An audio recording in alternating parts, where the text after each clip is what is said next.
मुकेश से दिल्ली आ रही फ्लाइट में हैवी टर्बुलेंस के बाद जब पायलट का ड्रग टेस्ट हुआ तो वो पॉजिटिव निकला।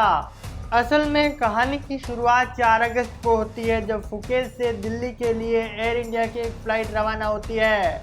रास्ते में फ़्लाइट जब ऑटो पायलट पर थी तो हैवी टर्बुलेंस देखने को मिलता है और लेटेस्ट रिपोर्ट के हिसाब से उस टर्बुलेंस की वजह से करीबन 24 पैसेंजर घायल हुए, जिनमें से कई हॉस्पिटल में भर्ती हुए, लेकिन फ्लाइट को सुरक्षित दिल्ली पहुंचा दिया गया। बाद में दोनों पायलट का ड्रग टेस्ट हुआ। को पायलट का तो नेगेटिव आया लेकिन कमांडर का नॉन नेगेटिव, जिसका मतलब है ना ही पॉजिटिव ना ही नेगेटिव। इसके बाद कमांडर के सैंपल लैब में भेजे गए और 11 अगस्त को इसका रिजल्ट भी आ गया।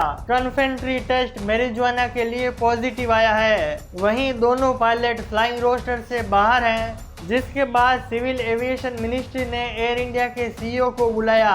मंत्री ने साफ कहा कि सेफ्टी सबसे ऊपर है और डीजीसीए नए सख्त नियमों पर विचार कर रही है। एआईबी इस मामले में तकनीकी, ऑपरेशनली और ह्यूमन इम्पैक्ट तीनों पर गहराई से जांच कर रही है। पर यह घटना सवाल छोड़ जाती है कि ड्रग्स से प्रभावित पायलट कैसे फ्लाइट उड़ा सकता है। अब बात करते हैं झारखंड के उस आंदोलन की जो झारखंड से उठकर पूरे भारत की राजनीति का केंद्र बन चुका है। झारखंड में जेपीएससी और जेएसएससी परीक्षाओं से प्रभावित छात्रों का आंदोलन आज 19वें दिन में। मांगे साफ है कि एग्जाम रद्द किए जाएं, इस मामले की सीबीआई जांच करे और सिस्टम को सुधारा जाए।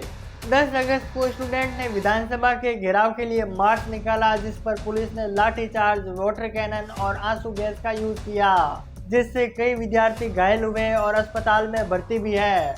पुलिस की इस बदसलूकी पर 11 अगस्त को बीजेपी ने झारखंड बंद करने का ऐलान किया। एबीवीपी के कार्यकर्ता भी विधानसभा घेराव के लिए आगे बढ़े। 100 से ज्यादा अभी भी हिरासत में हैं। परीक्षा में इन घोटालों के मामले में सीआईडी ने जांच के दौरान जेपीएससी के चेयरमैन खिंगडे को गिरफ्तार भी किया है। साथ ही ईडी भी इस मामले की जांच में जुट चुकी है। वहीं झारखंड सरकार ने परीक्षा रद्द करने और बातचीत का ऑफर दिया, लेकिन स्टूडेंट ने कहा जब तक सीबीआई जांच नहीं होती हम नहीं हटेंगे। रांची के जयपाल सिंह मुंडा स्टेडियम में आज भी हजारों की संख्या में स्टूडेंट मौजूद हैं।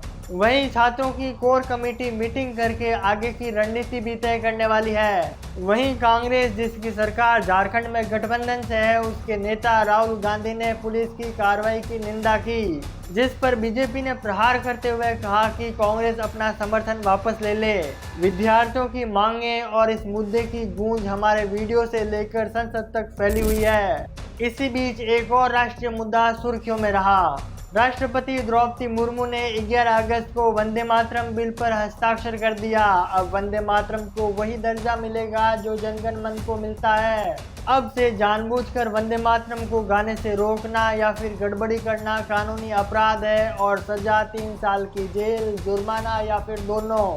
इस बार 15 अगस्त को दिल्ली के लाल किले पर पहली बार वंदे मातरम को पूरा गाया जाएगा। साल 1950 में डॉक्टर राजेंद्र प्रसाद ने कहा था कि वंदे मातरम को जनगण मन की तरह बराबरी का सम्मान मिलना चाहिए। आज डॉक्टर राजेंद्र प्रसाद का वंदे मातरम को लेकर वो सपना कानूनी तौर पर सच बन चुका है। वहीं विपक्ष से शशि थरूर ने सवाल उठाया कि क्या सम्मान कानून से लागू किया जा सकता है, पर सरकार का कहना है कि राष्ट्रीय प्रतीकों की सुरक्षा जरूरी है। वहीं भारतीय व्यापारी गौतम अडानी पर लगे धोखाधड़ी और रिश्वत के आरोपों को अमेरिकी कोर्ट ने खारिज किया।